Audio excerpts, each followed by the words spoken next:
Hello les amis, bienvenue à tous et bienvenue sur Half Cooking. Aujourd'hui sur ma chaîne, je te présente une recette traditionnelle italienne qui vient de ma nana.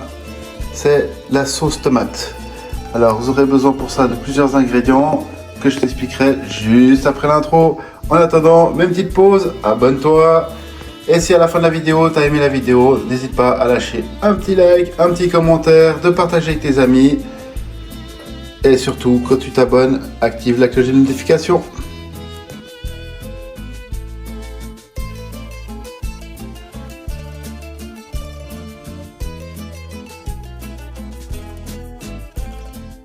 Voilà pour cette recette, rien de mal compliqué. J'espère que l'intro t'a plu. Je te mettrai de toute façon tous les ingrédients dans la description.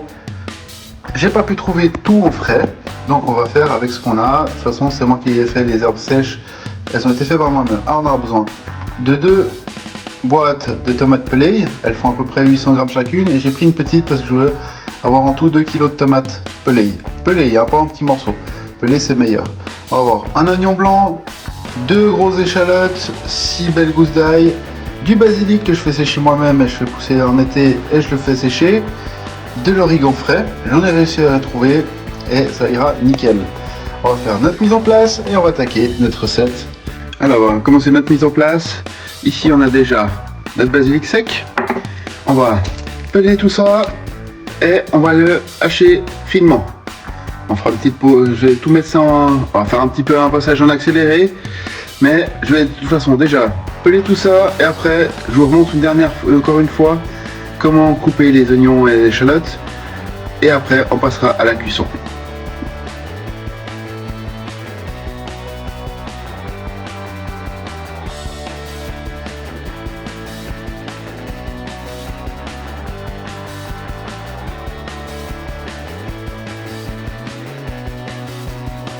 Voilà, dans mon fait-tout, on va mettre une bonne dose d'huile d'olive, comme ceci. Voilà. Et là, on va aller couper nos oignons. On va mettre ça à feu doux, le temps que ça chauffe, et on va couper oignons, ail et notre échalote. Voilà. Alors, je vous remontre, on va faire la même chose après avec l'ail et l'échalote. On coupe en deux. Un couteau toujours bien aiguisé pour que ça pique les yeux. Et là, on va faire des petites coupes comme ceci. C'est simple. Tac. Ensuite, sans couper les doigts, on fait une entaille sur l'entaille de l'oignon, hein, bien sûr. Là, je vais faire une deuxième. Comme ceci. Et là, on vient hacher comme ceci en petits cubes. On va couper tout ça et on se retrouve juste après.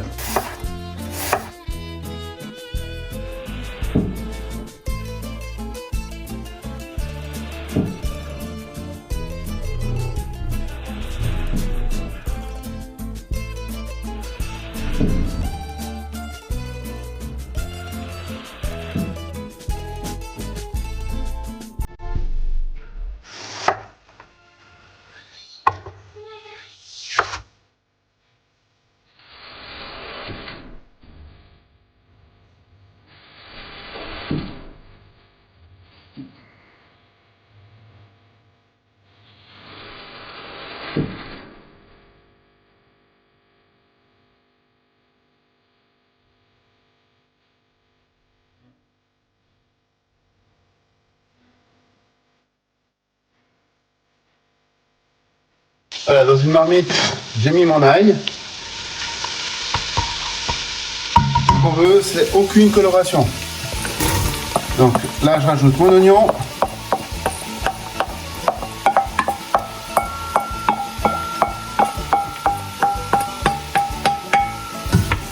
Ce que j'ai fait, c'est que j'ai chauffé ma casserole à 7 sur 9.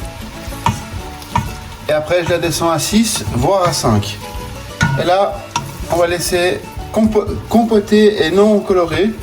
Vraiment compoter notre ail, notre échalote, etc. On va saler légèrement. On va mettre un peu de poivre.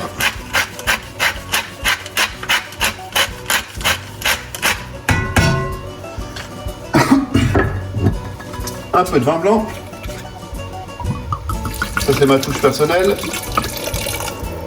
C'est vraiment pas obligatoire. Dans la description je vous mettrai la recette originale. Et on va mettre un peu de sucre, l'équivalent d'à peu près 1 à 2 cuillères à soupe. Comme ceci. Et on va laisser ça compoter tranquillement. Hein, faut prendre le temps de faire. On va laisser ça compoter tout gentiment. J'ai versé mes pélatis. Bon, elles sont là. Hein. On va faire un truc simple. Alors moi j'ai mis des gants. Et en fait on va écraser à la main, comme ceci, nos pélatis. Après on va les passer au mixeur. Donc pas besoin d'être trop finaux. Mais on va les écraser un petit peu. Faites attention, comme vous voyez, ça gicle un peu. Donc, comme ceci. C'est assez simple. Nos oignons, ils ont bien confit. Nos oignons, on voit qu'ils ont bien confit. Et là, je vais rajouter à l'intérieur mes pélatis. Faites attention pour pas que ça gicle trop. On ramasse bien tout ce qui est de notre plat avec les pélatis.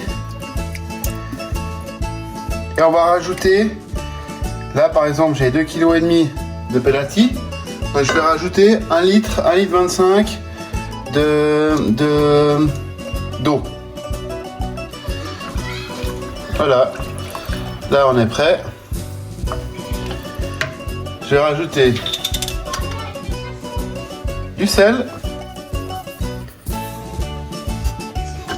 encore un peu de poivre,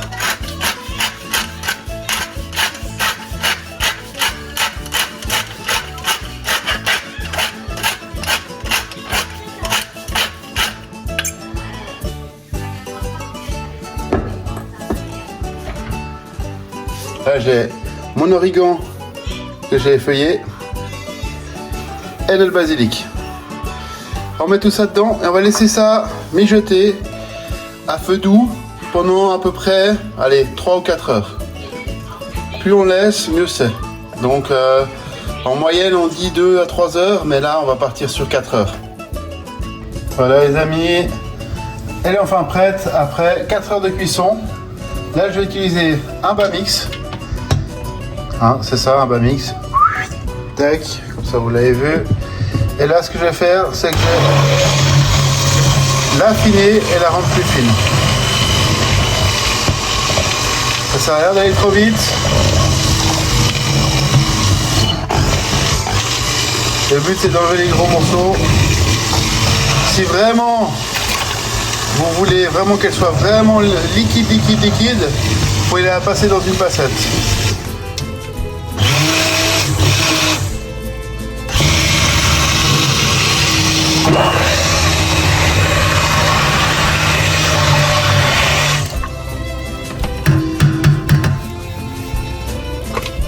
Et voilà. Voilà, j'espère que la vidéo elle t'a plu. Là, je l'ai regoûté. Pour moi, au niveau de l'acidité, à mon goût à moi, elle est parfaite. Par contre, si vous voyez qu'elle est un tout petit peu trop acide, n'hésitez pas à rajouter un petit peu de sucre. Contrôlez aussi que ce soit assez salé, assez poivré. Et après, je vais la mettre dans des pots. Hop là, on fait un petit tour. J'ai mes pots qui sont prêts. Je vais les mettre au bain-marie. Après, je vais mettre, au bain-marie dans de l'eau chaude. Je vais mettre la sauce tomate dedans. Et je vais les nettoyer et les désinfecter. Comme ça, après, ça peut tenir en conserve. Voilà, j'espère que la vidéo elle t'a plu. On se retrouve la semaine prochaine pour une nouvelle vidéo. En attendant, je te dis, porte-toi bien, bon appétit. Si c'est pas encore fait, abonne-toi. Active la cloche de notification. Lâche un petit like, un petit commentaire, ça fait toujours plaisir. Allez, ciao, à la semaine prochaine.